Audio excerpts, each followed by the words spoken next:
Hello there, Star Wars Underworld audience. I'm Dominic. And I'm Chris. And what we're going to do here today is kind of a different thing than what we usually do with the Star Wars Underworld. And that is, since we're actually in the same place for once, we figured we should, take advantage of that and create something new and kind of fun that we haven't done before. And so what we have for you today is we've asked our regular co-host, Ben Hart, the Star Wars guy, to come up with, I asked for 5, he came up with 6 questions.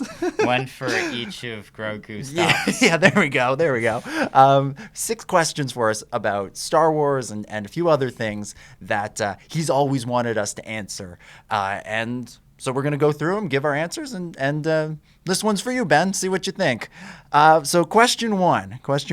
If you could wipe the memory of one Star Wars film from your mind and experience it all again for the first time, which one would you pick? Okay, when you started that, I thought you were going to say wipe it from your mind like it didn't happen. Oh, okay. I was starting to think, okay, what film do I hate the most? Oh, man. No, this is a fun thing. This is not a cruel thing. No, this is really easy for me. I mean, it would be A New Hope. I mean, I barely remember the first time that I saw that film. I was like 4 years old, so it would be amazing to see that. I was trying to think of another film. Like, I was trying to not go with kind of the cop-out answer. And the question I have for Ben, and with this question, would be, are we wiping all of Star Wars from our mind and we're starting with one of these movies?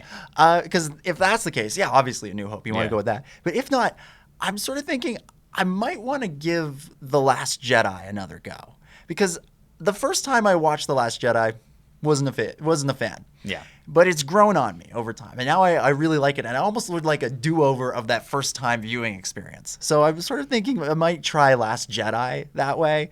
So, any of the new films, can be Force Awakens, same thing. It's sort of maybe you would like to just go into that. Almost, I don't even want to re-experience The Force Awakens. I just want to re-experience the moments before The Force Awakens, like the anticipation of like, it's happening, oh my God. I feel the same way about The Last Jedi because it'd be really interesting to watch it having already seen the one after, Rise of Skywalker.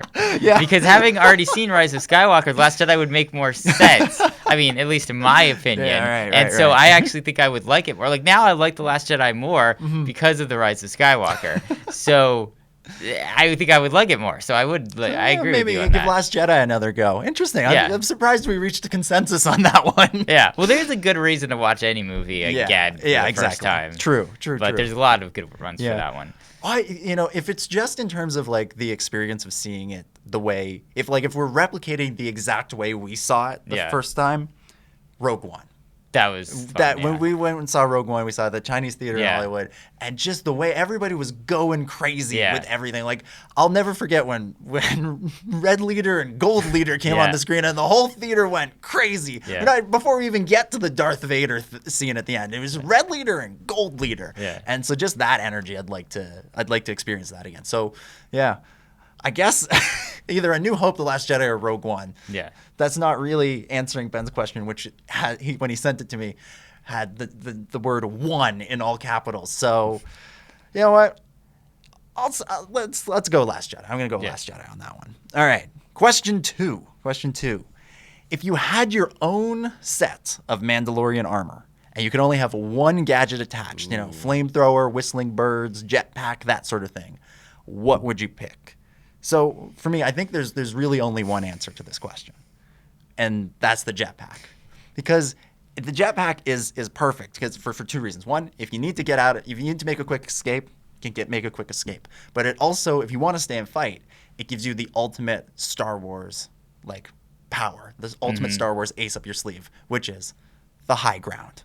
So you get up, you get the high ground. Those stormtroopers, other Mandalorians, whatever you're fighting against, they're done for. You've got it. You've won. So I really think, whistling birds, they're cool, but it seems like from the show, I get the impression you can only use them once per fight. Right. So I want the jetpack. Plus, it'd just be fun to fly. Who doesn't want to fly? I'm going to have to go with the whistling birds because, if I'm in a video game, then jetpack. Sure. But in real life, I'm going to throw up.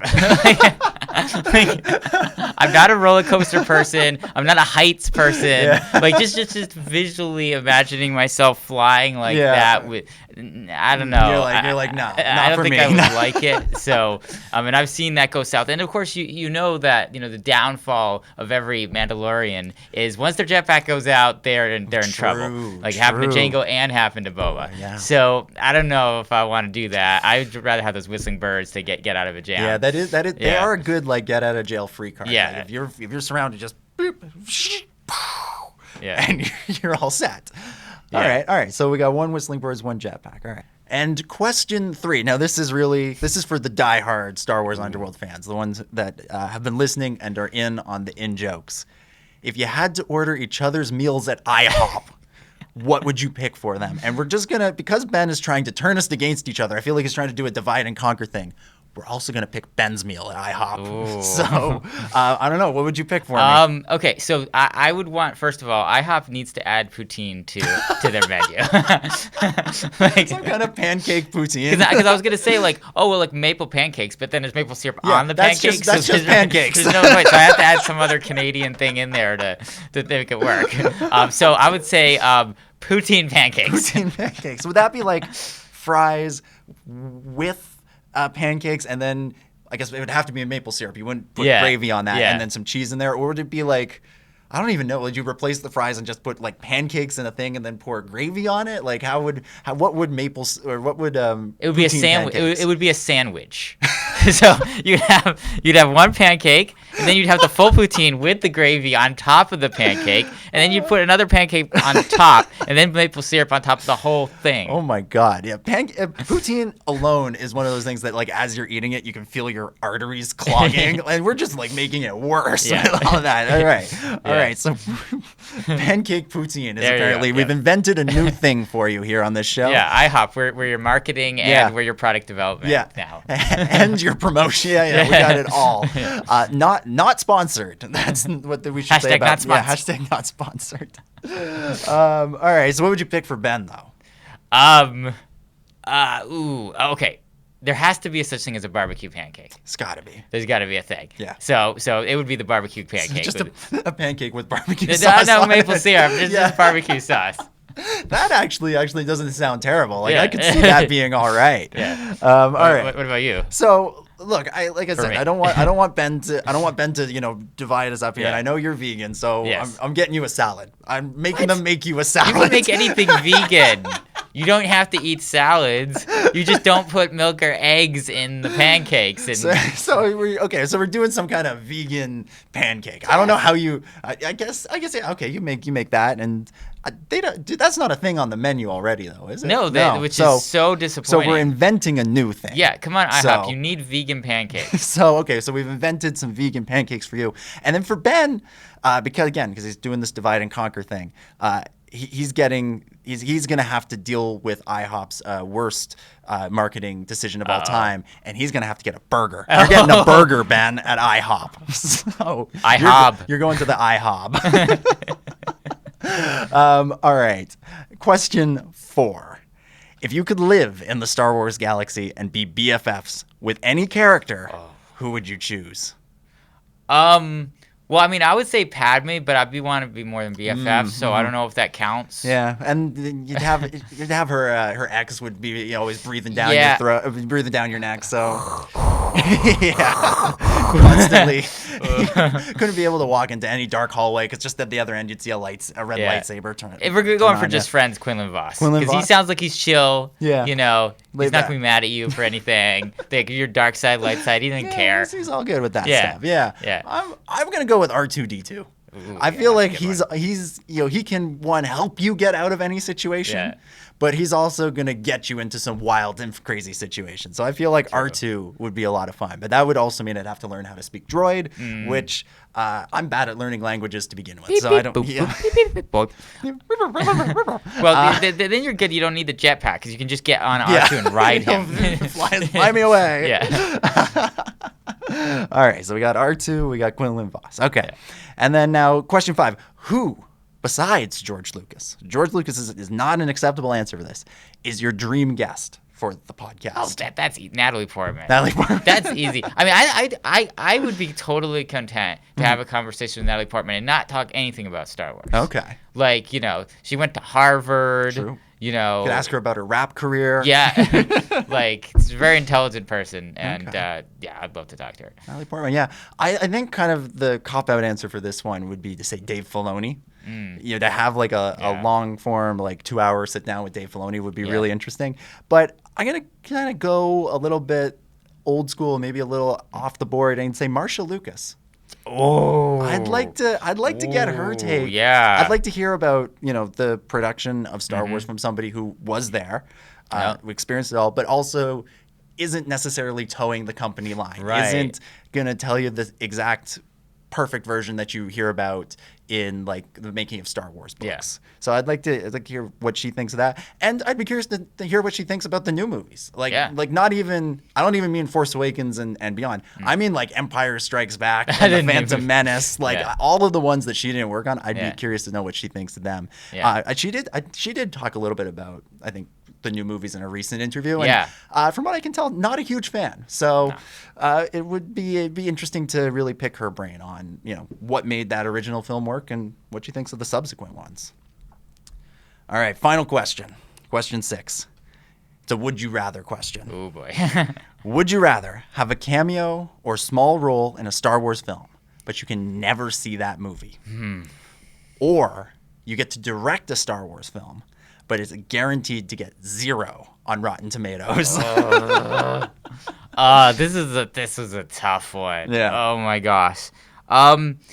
Honestly, I think I would want to be in a film and not see it. Okay. I mean, I would be really fun to direct a Star Wars film, but then having to live with the hatred after that for the rest of my life. Yeah. I don't know if that sounds too hot. And